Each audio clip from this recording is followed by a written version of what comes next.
Hello and welcome to the AOSC 10 pre-race show. Of course, it's for round number 3. We are going to Monza for 650 Ks, the first of the big endurances. I'm Matt Cav and joined again by Daniel Leat and Matthew Norris. Gents, it was a big round 2. We've got to go over lots of things happening in this one. Absolutely. Great round last week out at Road America. All came to a huge conclusion at the end, and obviously we're going to touch on that, but cracking race for everyone that was involved in it. And Norry, how's your week been, mate? Have you had time to digest everything, go over the stats? It's been crazy busy, but that's because that result finished in just a crazy moment. It was awesome to see. Well, not so good for Andrew Gillingham and James Scott, I'll give you that, but it was fantastic to see Corey Shepherd up there, and it just what a result.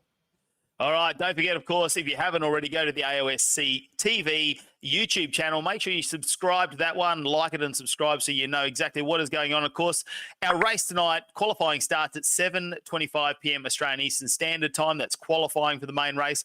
8 p.m.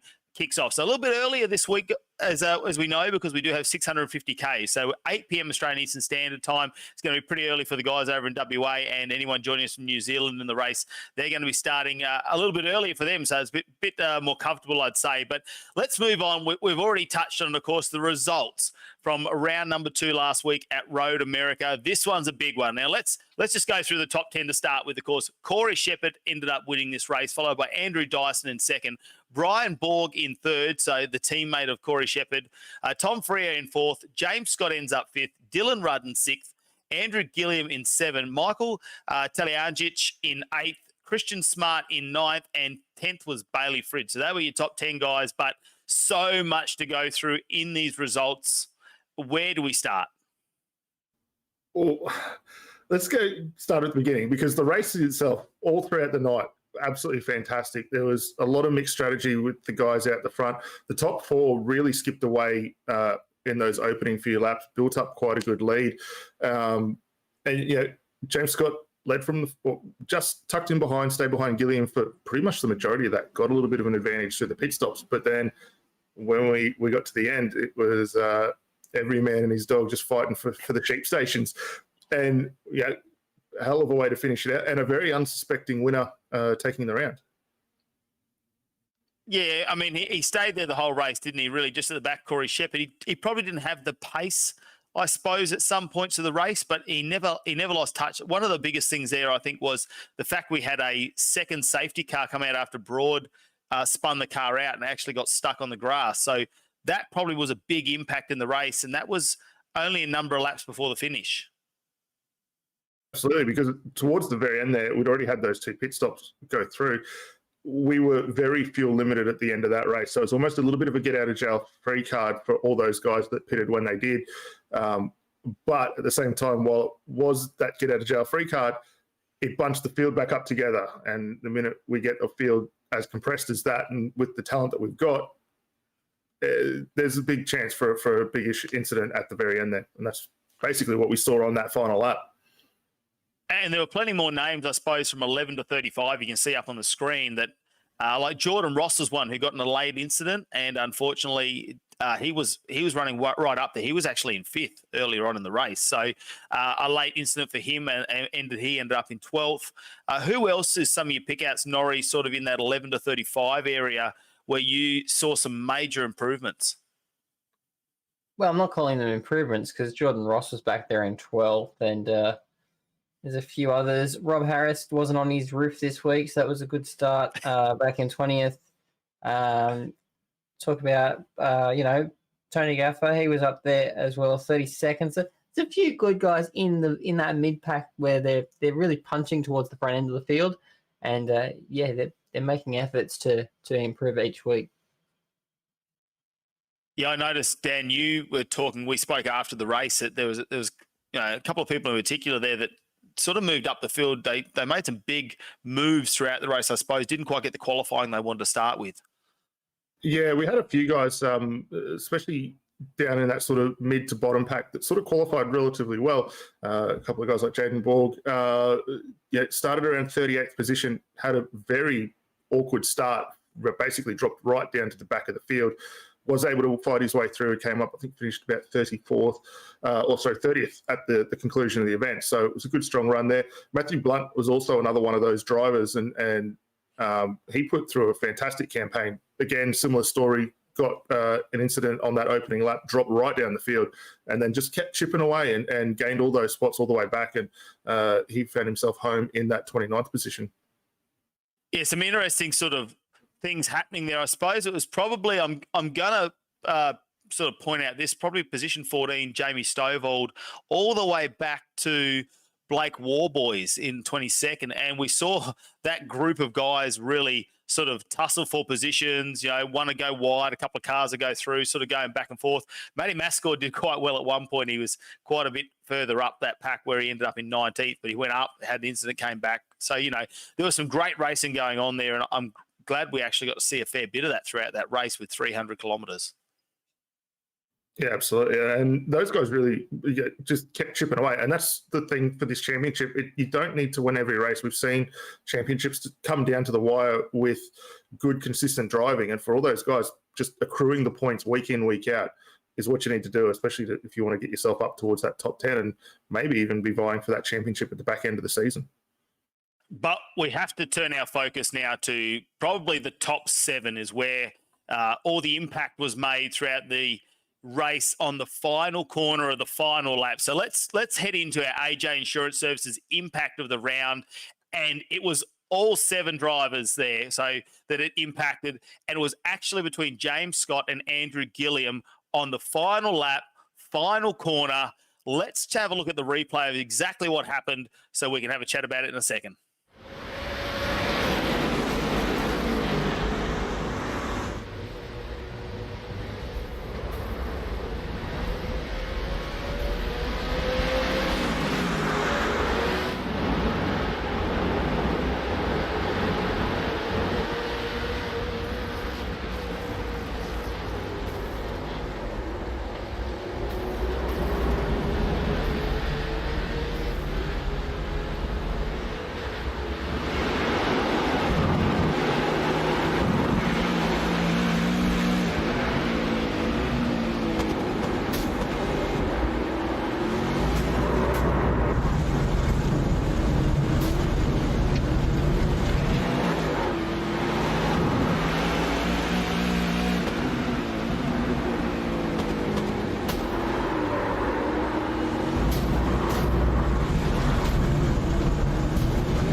Well, we've seen the replay now. Norry, what do you take away from that? James Scott did go a little bit wide in that corner, but, it's one of those ones we're going to leave to the race officials. What was your take on it?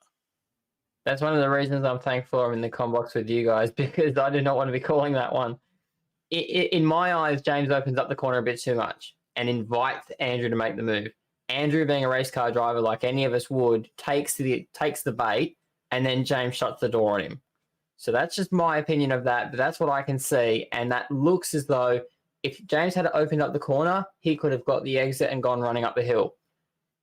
Didn't happen, closed the door, and they both ended up in the sandpit because there was a bit too much, it's my line going on. So that's what I took from that. And I don't really think the move was on.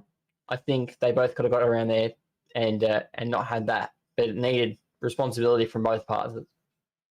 Well, he ended up in 5th still, though, Norrie, and he hasn't been down that far down for a while, so that is a bit of a change for him. Yeah, that's one of James Scott's worst results on record. I mean, obviously not his absolute worst, but in recent times when he's been front running and winning every race, that's one of the worst. Yeah, it was a good opportunity for Corey Shepherd, Dan. I mean, he was right behind him. They did gap him. Gilliam and James Scott probably opened up a gap in him throughout the race. The safety cars brought him back together. That was a big impact of the second safety car. But in those last final laps, that's all it was. You know, that's all Corey Shepherd needed was that slight little delay from those guys having their own little incident to get through and take that win.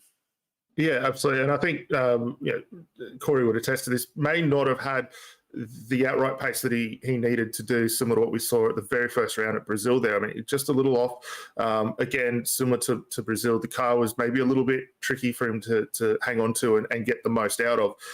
That being said, if the guys in front go off, all you got to do is get the thing across the line, and he did that superbly. So, yeah, didn't miss a beat, stayed with it, may not have had that absolute pace that he needed, but at the end, he's come home with the victory. The other guy, too, to keep in mind here, too, Andrew Dyson. I mean, we noticed a long way throughout the course of that race, again, not able to keep outright pace with that top four. He broke away with them early on, but just started to drift back a little bit more, kind of regained that again when we had the first of our two safety cars, and then just started to edge back. And then, obviously, with the incident that Norry was just referring to with James and Andrew, was able to pick up the pieces and come flying through and get himself up on the podium in second position. And another person who was really animated when we spoke to him after the race was Brian Borg. It was good to see him get through and get himself a podium because it's been a little bit of a while for him, I think. Yeah, absolutely. I mean, he's been in this series for a very long time, and he's always a bit of a stalwart here, and it's hard to get rid of him. But he's persevered a lot. Come through from quite a few different teams, and his current team, Premier Racing, are really getting on song with their performance, the speed, the setups, outstanding for them at the moment. I think you would have heard it, Matty, when you interviewed him. He was more excited about his podium than he was about Corey's win. Yeah, I think, and we do catch up with him a little bit later tonight, so it's going to be fantastic to see what he's got to say. But yeah, that was what happened, and that's really our AJ Insurance Services impact of the round was James Scott and Andrew Gilliam coming together on that final corner, and it sort of shows exactly what can go wrong in the final moments. You think you've got it won, you're so close, you put in all that effort. Luckily, they regained back onto track and managed to get some sort of position. They didn't go all the way down the field. They didn't get out either, which sort of takes us into this. This has caused this as well. So we lead into our Sydney Computers photo finish of the round, and it's actually for sixth position between Dylan Rudd and Andrew Gilliam. Now, this one was exciting to watch. Let's take a look at the replay and just show you exactly how close it was.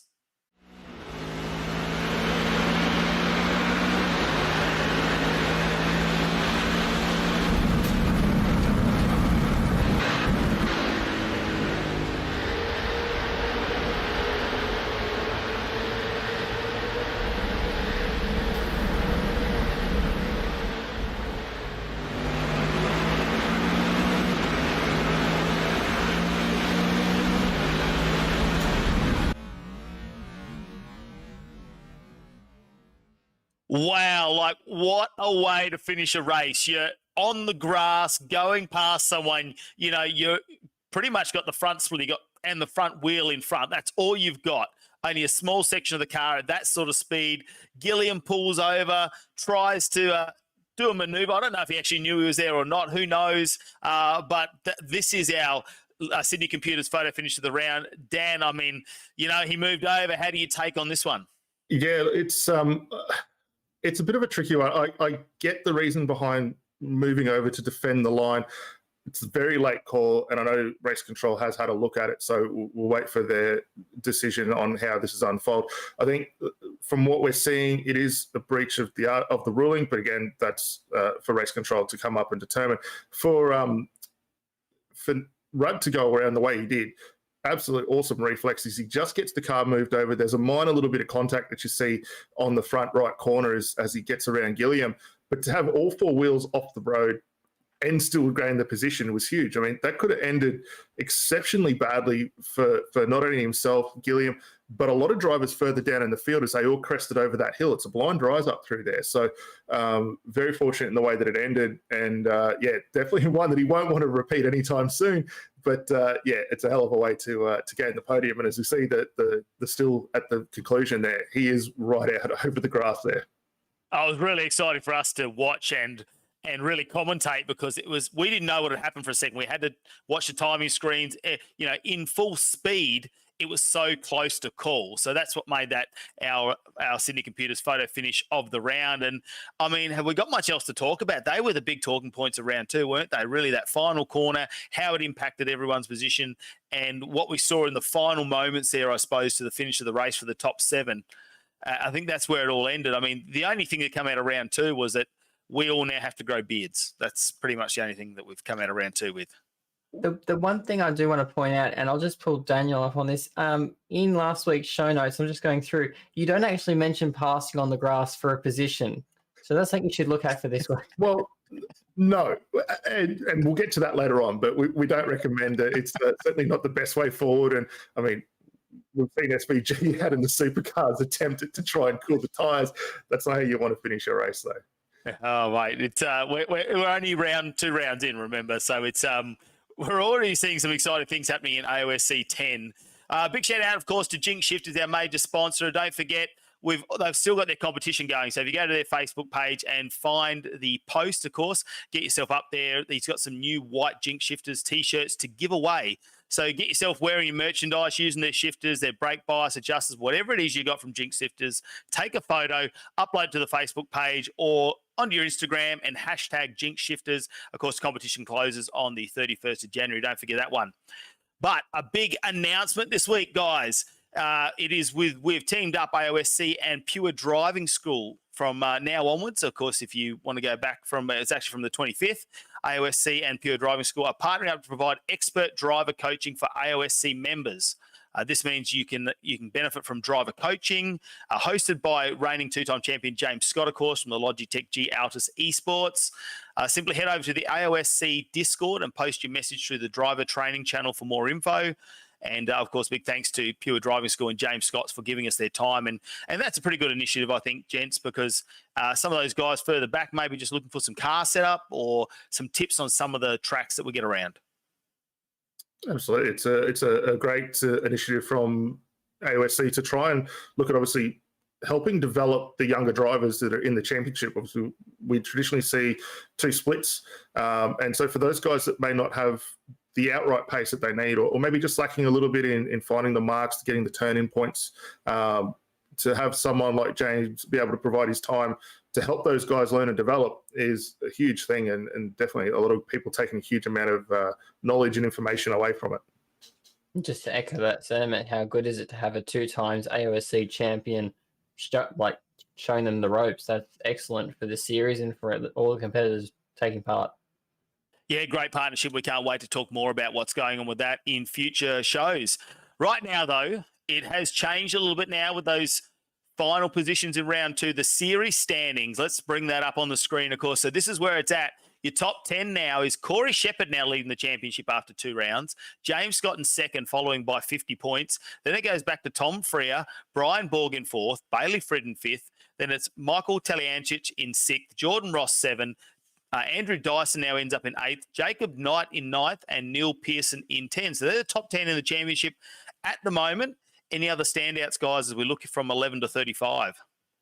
I'm pulling Corey Shepherd out of that, number 1, and that is the first time James Scott is not leading this series in a long while. So, I mean, Corey, your task is in front of you now, mate. You've just got to stay in front and keep getting more points than James. James, you've got to get to the back to the front of this field if you want to keep fighting for this championship. Absolutely. I think from my take, we just spoke with you there, Brian Borg, absolute standout. I mean, had a great couple of rounds, first opening round, very good last week. Cannot wait to see what he's able to deliver at Monza for the 650 for the enduro, because he himself and Premier have been very, very good on the long enduros, especially, if we roll back to last season, only missed out the Silverstone round by a lap. they had that in the bag, and unfortunately the fuel strategy didn't quite get there. But look for those guys to definitely make amends for that one. And Matthew Blunt, we mentioned him just before, but started 45th in the field, had the incident, dropped himself all the way to the back, and then got himself home up in 29th. So, may not have been right at the front of the field, we didn't see it, but clean, consistent driving will help you progress back up through the field. Yeah, I tell you what, I'm pretty impressed with Corey Shepherd, and I'm obviously new to the AOSC series. I can't believe he's 16. Like the talent he is already showing, and with a bit of mentorship from someone like Brian Borg, he's going to be one to watch, I think, not just in season 10, I think season 11 and 12 as well. Absolutely. I mean, he's been quick the past few seasons. We've seen that throughout this championship. He's very quick. It's just putting together that season campaign, and I think he's in the right stead at the moment to be able to sort of develop and progress that. And with the way Premier are running, looking forward to seeing big things from that team. And now he's got the win.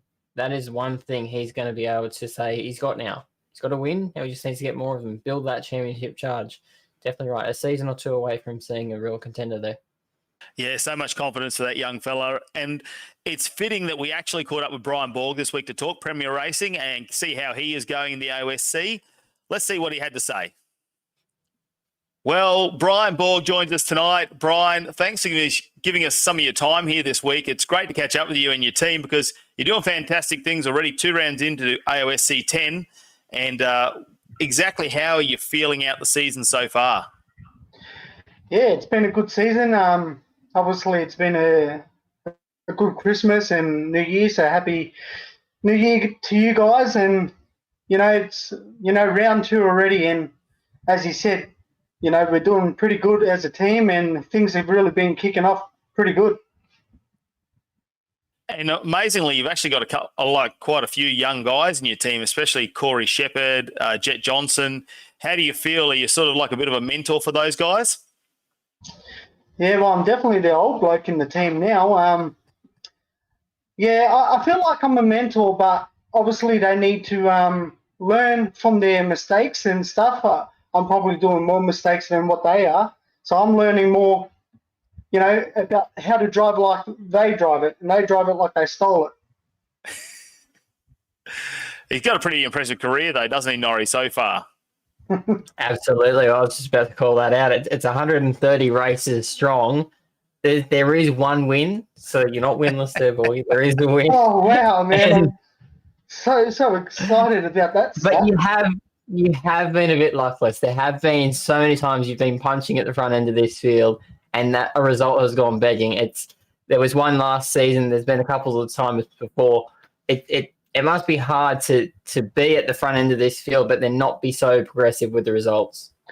Yeah, look, this field has just continued. Each season it just goes stronger and stronger, and to be at the top is one thing, and to be around it is another. So I'm glad I've been around the top.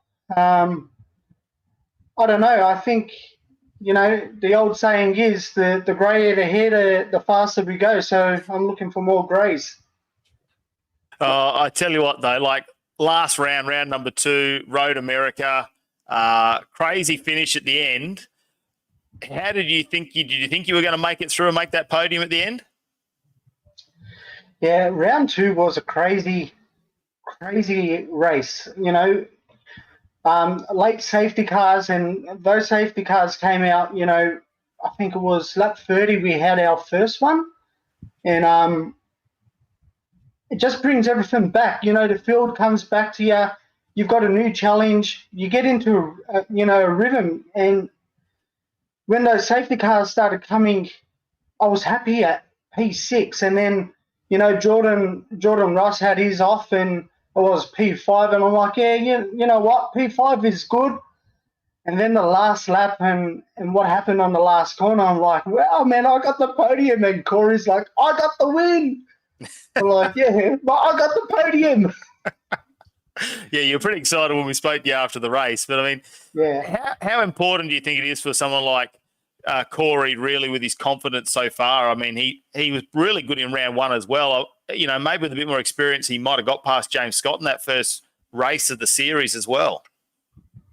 Yeah, look, Corey is obviously a young kid, and he's still learning, but he's a fair driver, and I like that about Corey. He didn't come onto the scene to make a bad name about himself. He's come onto the scene, and like shown what he's got and the skill that he's got at such a young age. He just turned 16, and I think he's going to be up the top of the field for many, many seasons to come. Yeah, another name you've got in the Premier Racing team also is Jet Johnson. And for those that really haven't joined in, I mean, he is the grandson of the great Dick Johnson. How did that sort of come about?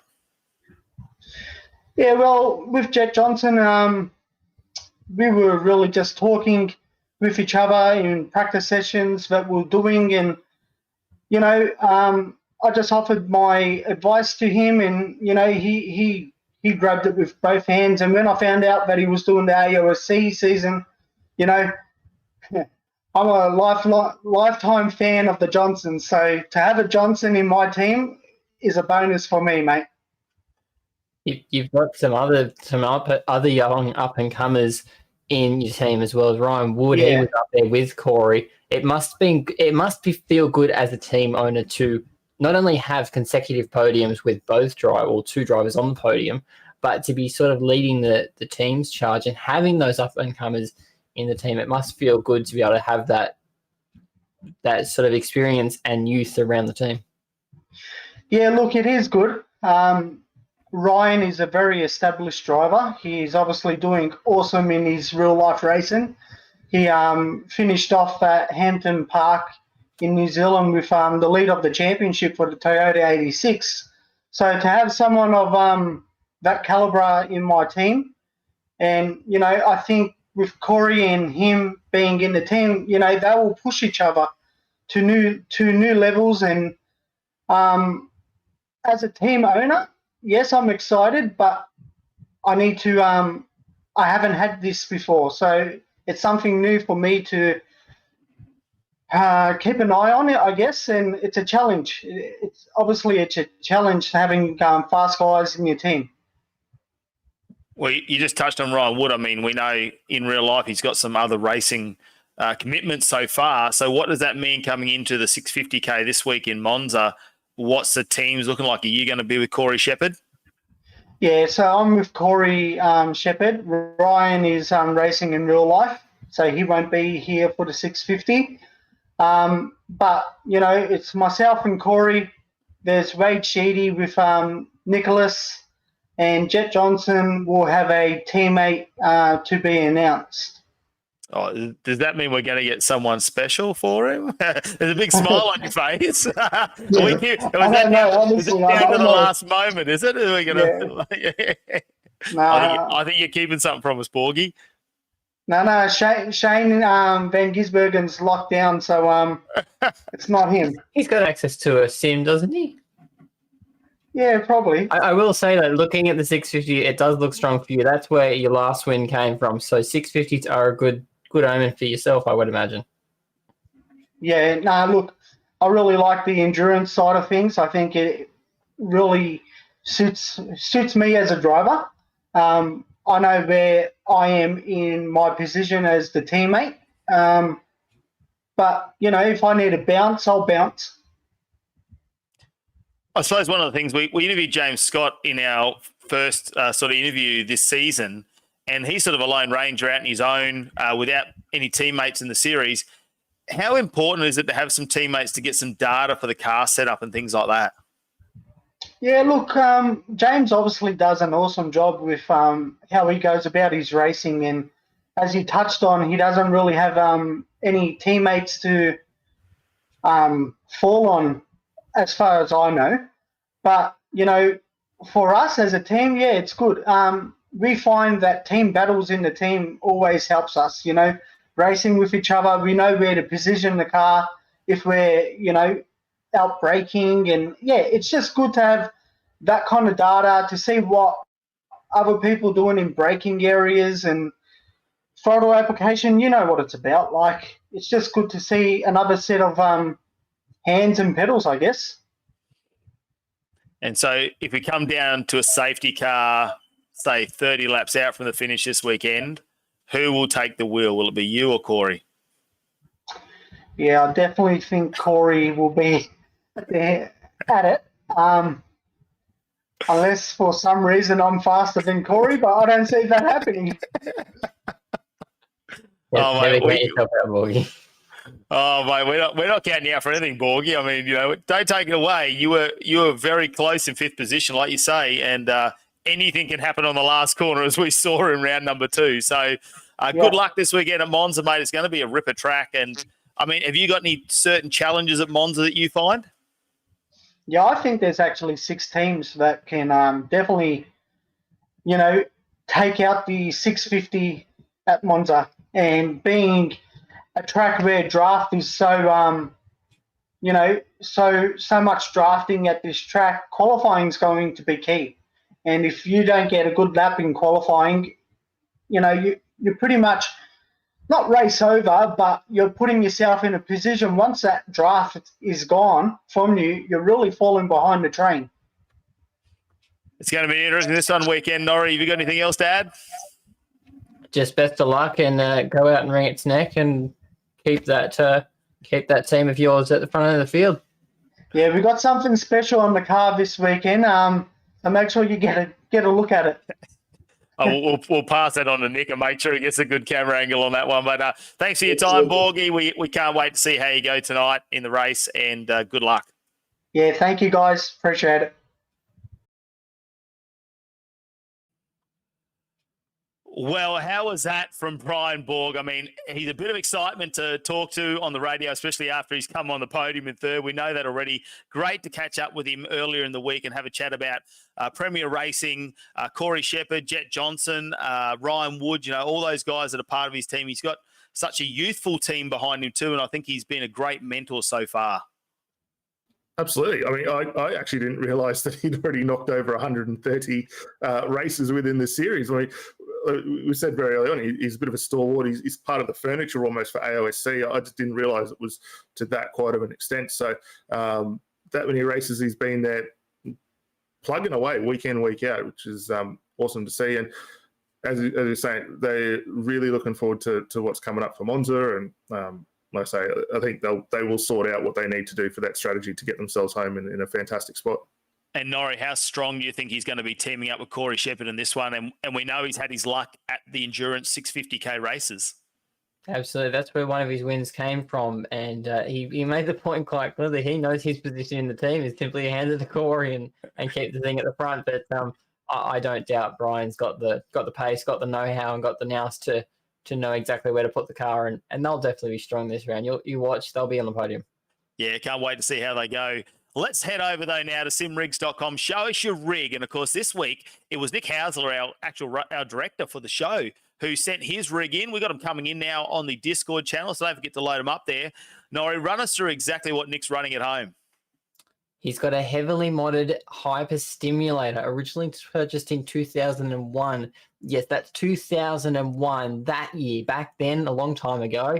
He's got a Dune Buggy seat insert with a Thrustmaster T500 with Sam Maxwell wheel, a Frex sequential shifter, and a HP Sprint pedals. He's running a Samsung 49-inch ultra-wide monitor, and he's got a homemade button box and his iFlag, and his system is a Ryzen 7 270 and 16 gig RAM, NVIDIA GTX 1660 Ti GPU. And he's also got his streaming center. This is a whole different system. Nick, you've got too much money. Yeah. An AMD Ryzen 7 370, a 32 gig RAM, NVIDIA GTX 1080 GPU, Samsung SJ55W 34-inch ultra-wide, and an Acer 27-inch. Nick, can I have some gear? Yeah. Got anything spare? You've got to do it when you're the broadcaster. I must admit, being in the same situation as him, I normally run 5 different screens. So if he's doing it just on an ultra wide with that second one in the background, he's doing a fantastic job. And I've got to put a shout out to Nick actually, because we're 2 rounds in. He's had to take on so much this season. It was great to bring it in-house and do it all within the AOSC community. And a big shout out to Nick, who's doing a fantastic job at the moment. Absolutely. Yeah, definitely. All right, so we've had so much to talk about in round 2, but we're done with round 2. Let's move on to round 3. Of course, this week it is the big one. 650 Ks coming to you from Monza. Of course, 650 kilometres, 11 turns on this track, 5.79 kilometres. Dan, I know you're eager, you're biting at you're chomping at the bit, aren't you, to go through this lap? Take us through it. Yeah, looking forward to it. I mean, Monza's great. We actually have to thank Norry for this one. He has jumped aboard the safety car to take it out for a bit of a lap. So we'll jump on board and we'll check out this 5.7 kilometre circuit. As we watch down through the final corner here. So as I said, 5.7 kilometres, 11 turns. This track will hold the honour of also including our highest average lap speed for all these guys going around. So long sweeping corners, some very fast straights, some very tricky technical chicanes for the guys to work their way through. So keep an eye here as Norry works his way down the front straight here. All these drivers are going to have to be really cautious. It's a narrowing front entrance and the run to turn 1.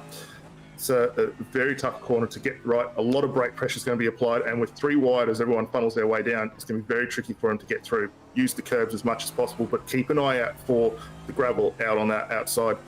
You've got to get the power down nicely, set your run up for turn 3. Don't work too hard on pushing the car through. Grab those gears and keep the traction down as you float your way up through to turn 4. For second of the chicanes here, again, very narrow road, very tight chicane. A little bit of runoff ahead of you, which you do have the ability to use up if needed, if you make a meal of the corner. But again, ride control is huge. Look out for the chicane on the outside there. 6 and 7 up into the Lesmos. Very quick double right-hander complex. The wall eagerly inviting you in through the first portion. Look out again for that gravel trap. Into the second one, get up over the curb and run it down as hard as possible down towards the Ascari chicane. A little bit of a breather here for these guys to set up. Plus also a good opportunity for the guys behind. If you can get that run out of turn 7, you might be looking at a good opportunity as you head into the brake zone of the Ascari. Brake around the 150 boards, throw it in hard through the corner. Look out for those sausage curves because it will make a little bit of an error on your run through turn 9. And again, back through turn 10, very quick. Use that curb and fire down towards the Parabolica. The Parabolica, though, is very tricky. It looks simple on paper. It's a bit of just a hairpin corner, but very awkward on the brakes. You've got to brake it late, turn it in sharp, and then float the car out wide. Use that ripple strip on the outside to maximize rotation of the car as you get through. Try again not to excite the wheels too much, and then fire down through the front straight. For the guys that are coming into the pit lane, though, very short entrance to try and get in.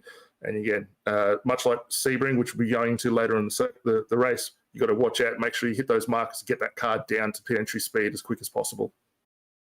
And Norry, so with all that Dan's just gone through, what is your take on the setup of the car and the fuel strategy for this week?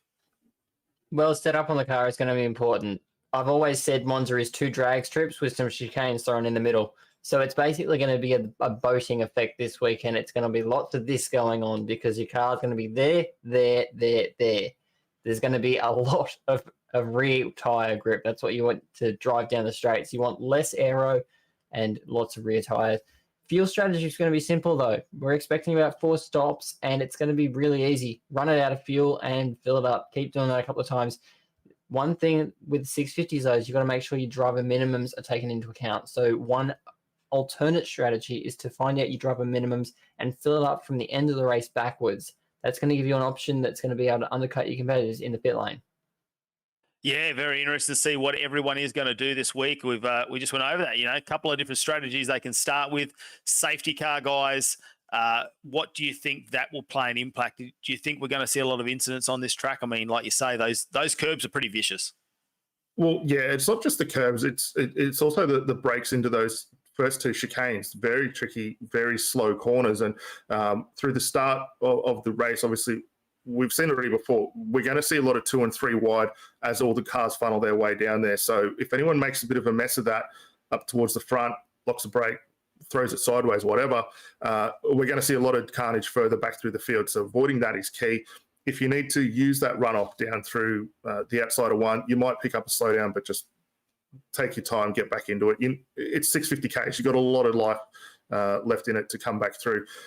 pit stops are going to be another tricky one, especially the exit, because you are entering onto the front straight with these guys coming past you, top gear, near enough to 320Ks. So trying to work out your blend and get across to the brake zone is going to be tricky enough. And for the guys that are coming down the front straight, they're going to have to keep an eye on those relatives, look at who's coming out and be cautious. Are they going to need to keep an eye on that when they get down into those braking zones? So I'm expecting maybe 2 or 3 safety cars as a result of this one coming up. But I guess time will tell to see how that unfolds. And how do you think tyres are going to go on this one, Norry? Tyres will be all right, but you got to make sure that rear grip stays alive for the race, because the corners are really, they're just making through. You don't really do a lot in the corners at Monza, unless you're talking about the Parabolica, which is really your only corner that does a lot. But everything else is pretty much a drag strip to get to the corner. So you want to make sure the rear grip is there and it's got some front turn, but tyre life shouldn't be too bad. Well, there you go. Round 3 is coming to you from Monza, the first of our endurance races, 650 kilometres. Don't forget to obviously like and subscribe to our YouTube channel. That's AOSC TV, so at YouTube. Make sure you subscribe to that one. Of course, qualifying is coming your way from 7:25 Australian Eastern Standard Time. That's 7:25 p.m. Australian Eastern Standard Time. 8 p.m. the main race will start. It's 8 p.m. Australian Eastern Standard Time. We can't wait for you to join us for the race. We hope you are going to enjoy it. It's going to be a big one. We'll see you there.